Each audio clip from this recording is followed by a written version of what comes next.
Chancellor of the National University of Ireland, immediate past President, Royal College of Physicians of Ireland, Registrars, Vice President, Royal College of Surgeons in Ireland, past Presidents, Members of Council, Members of Medicine and Health Science Board, Deans and academic colleagues, honoured guests, ladies and gentlemen, and especially our new graduates, it is a great pleasure and a privilege for me to welcome you all here to the Royal Dublin Society on this most important occasion for our college. This is the first time to have this event at this venue, and I think you will agree that our team from RCSI, together with the team from the RDS, have done a spectacular job in creating a very fitting setting.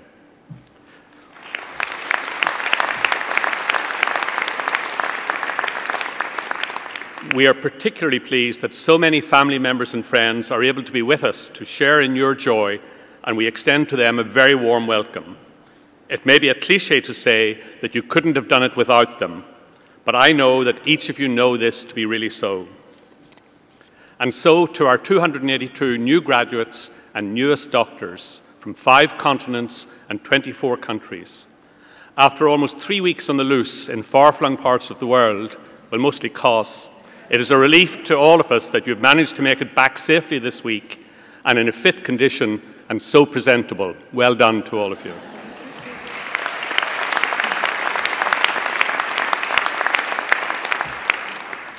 The various events of the past few weeks, from the joyous results reading on the 14th of May, the wonderful Irish Times photograph of Chelsea and her daughter Sienna Mary, the most famous 5-week-old girl in Ireland, perhaps I will get to meet her later, the trips home to meet family and friends, long periods of sleep, the week-long party on the Greek island Kos, as if the unfortunate Greeks hadn't endured enough in the past few years.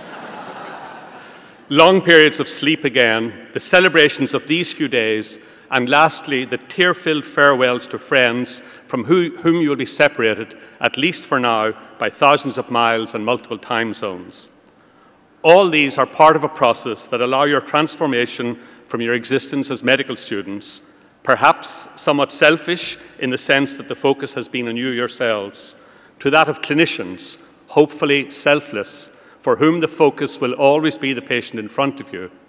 And indeed, I would also hope that you will have an awareness of the patients who are not in front of you as a consequence of the inequitable global access to essential healthcare. With regard to global access, RCSI has been proud to play its part over many years in supporting our colleagues in East and Central Africa in surgical training, and we have actively engaged with others in international advocacy, culminating just recently in the successful adoption of a crucial resolution at the World Health Assembly in Geneva. Today marks the end of a long pathway of demanding, exhausting and challenging study and learning, and marks the beginning of a lifetime of practice and study and learning. A commitment to lifelong learning is truly the lot of a medical graduate. Speaking of the lot of medical graduates, I recently read an article on the outcomes and career progression of graduates from St. Bartholomew's Medical School in London, in which the author followed the career of 1,000 sequential students for 10 to 30 years after graduation. The results indicated that almost 10% had attained distinguished or great success, 50% fair or moderate success, 5% failed entirely in their career, 10% left the profession, and almost 15% died within 12 years of starting practice. Somewhat sobering statistics. I said that I recently read the article, but you and your families will be very relieved to know that the article was not recent, but rather was published in 1869 by Sir James Paget, who was born in 1814, over 200 years ago. However, this historical paper and the much more recent publications from our Medical Council highlight the fact that young doctors require support at the outset of their careers to establish them on a secure and confident personal and professional pathway. We recognise the importance of this and have established a number of initiatives. Firstly, we are actively looking at the Medical Council publications and statistics and how they impact on our undergraduate programmes and on our training programmes. Our new mentorship network begins during the senior medical school years in assisting students gain knowledge of potential career choices, helping with elective placements, and providing a resource and reference point for them in the early days of their career. Today, you've become the newest strands of what I call the RCSI World Wide Web. and wherever you end up in the world, you will not be far from a fellow Royal Collegian. We have a strong alumni association with an ever-expanding list of international chapters. And at this point, I would like to acknowledge and welcome the President of the Graduates Association, Dr. Mary Davin-Power, and also the Vice President of the Students' Union, Luke Hughes. Here at base headquarters, we are committed to providing all necessary support to the Mentor Network and the Alumni Association. Of course, a prerequisite is that you, the new alumni, engage with us, and in particular our alumni office on St. Stephen's Green. So get connected, stay connected, and continue to enjoy the brotherhood and sisterhood so evident this week that you've enjoyed for the last several years. Above the front door of St. Stephen's Green is a blue-faced clock mentioned in James Joyce's book of short stories, Dubliners, published just over 100 years ago. He went as far as the clock of the College of Surgeons. It was on the stroke of 10. Those of you who passed through the front door in the past few days will have seen that self-same blue-faced clock and may have noticed above it the keystone of the doorway, carved as the head of Hippocrates, the father of modern medicine. Actually, the aforementioned island of Kos is the birthplace of Hippocrates, but I don't think the trip was a pilgrimage of homage. It is always moving, especially for senior doctors, to see and hear a new graduating class earnestly and with conviction recite the modern version of the Hippocratic Oath, or Code of Ethics for medical practitioners. There are many important phrases contained therein, and they speak for themselves, but I will touch on just a few. The health of my patient will be my first concern. Despite the primacy of this, there is currently worldwide focus on one aspect of care, the issue of overtreatment, partly as a consequence of overdiagnosis, not misdiagnosis. Atul Gawande, who has a knack of becoming central in the elaboration of the hot issues in medicine, has written about this in an article entitled Overkill in the New Yorker, which is easily available on the internet and highly recommended to all of you. Overtreatment is often harmful. For example, unnecessary radiation exposure from futile scans, or radical thyroid or prostate surgery for indolent, likely harmless cancers. And it is expensive, accounting for perhaps 30% of the US health spend, or $750 billion each year. Think what that could do for the global population with no access to health care.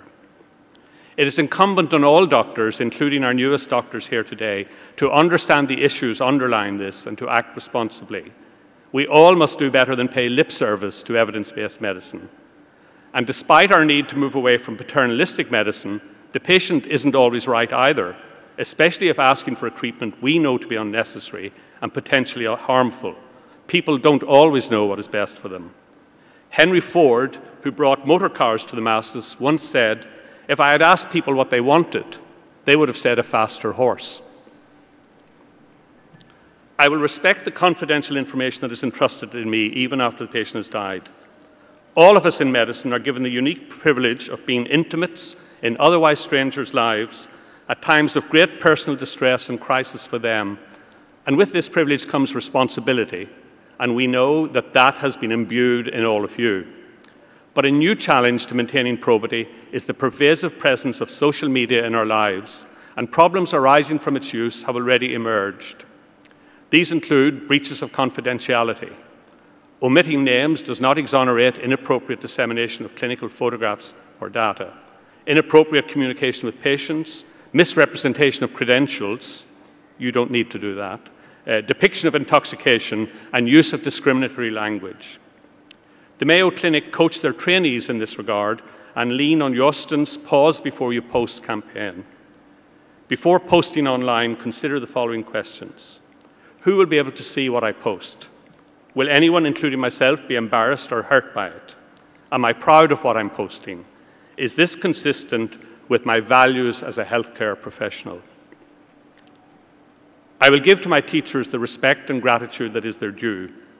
Today we celebrate your own endeavour, application and ability, but I know that each of you appreciate the expertise, wisdom, dedication and commitment of your teachers here in RCSI and in all our clinical sites. If you're like other generations of medical students, you will carry strong memories of them into your future lives and will quote the more scholarly and wise, or indeed the more outlandish of their utterances for many years to come.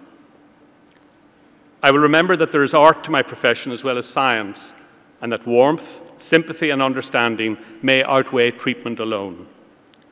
Dr. Aidan Halligan, who sadly died recently at a relatively young age, was an eminent Irish doctor in the UK and a great friend of our college, and he once said, "Patients want to know how much you care before they want to know how much you know." Someone who has had more than his fair share of medical attention in recent years is the recipient of our honorary doctorate today, Dr. Mark Pollock, who has just delivered an outstanding oration. I am sure that his doctors have cared, and I know that they know a lot, but that isn't enough for Mark, as he urges them and through his foundation supports them to know more, to push out the boundaries. In his blog he has written, even if I do not walk again, I believe others will, if enough of us explore the gap between reality and fantasy in pursuit of a cure. It is time to disregard the impossible. If not us, who? If not now, when? Your booklet today describes our doctorate as recognizing excellence and providing an inspiration to students on their graduation day. I rest my case.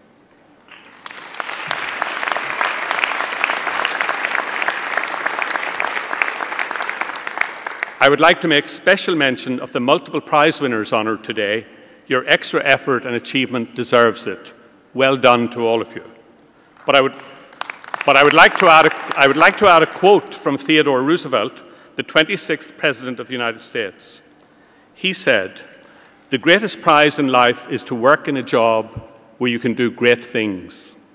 Each and every one of you, through your studies, has won that prize. Congratulations.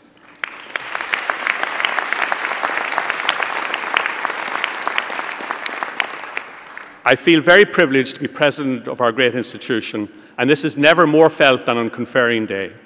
I think I may be the first president from my small home county of Fermanagh, but while Fermanagh may not have produced presidents before, it has produced surgeons, and none more famous than Dennis Burkitt, who toiled in Africa 50 years ago with minimal resources, but managed to discover the epidemiology, cause and treatment of a common fatal childhood cancer, now called Burkitt's lymphoma, and who was also famous for professing and promoting the somewhat radical theory at the time that a low-fiber Western diet could be responsible for many Western diseases. I will leave you with his favorite exhortation. Attitudes are more important than ability. Motives are more important than methods. Character is more important than cleverness, and the heart takes precedence over the head. Congratulations again to all of you, and on behalf of all at RCSI, I wish you success, satisfaction, and happiness in your future careers. Well done. Thank you.